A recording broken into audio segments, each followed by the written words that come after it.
Singapore Airlines is making a drastic move to slash 96% of its capacity scheduled through April.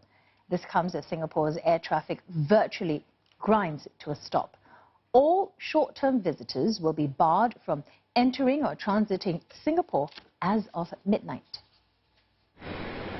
Airline CEOs worldwide are forced to make tough decisions, like cutting capacity to stave off the massive cash bleed following widespread travel restrictions. Singapore Airlines is no exception, as it serves regional and international routes. SIA and its subsidiary Silk Air are operating less than 10 aircraft out of a fleet of nearly 150. The group's budget carrier Scoot is operating just 2 aircraft. Experts say the move helps to lower cost of operating empty flights.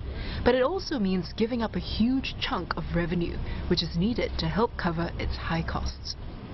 A year's expenses is about maybe 12 plus or minus billion Sing dollars, out of which maybe 3 billion would be fuel prices. We're talking about roughly 9 billion of non-fuel expenses. If we take a look at how much cash on hand the airline typically has, we go back to the previous, the latest annual report, which is from more than a year ago, that typically it will have roughly between 2 to 6 billion. So you can do the sums. If they don't do any further adjustments, at some point they're going to run out of cash.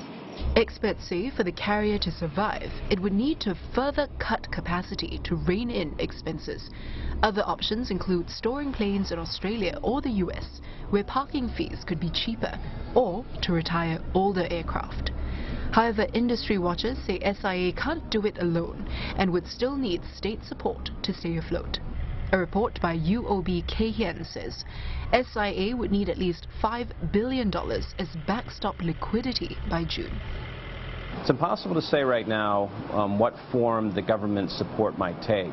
But, if we look at the rest of the world, government's offering like hundreds of millions, if not billions of dollars. So any support that's given will be, in a very high quantum. But I'm confident that airlines like SIA will be there when we emerge on the other side of this crisis.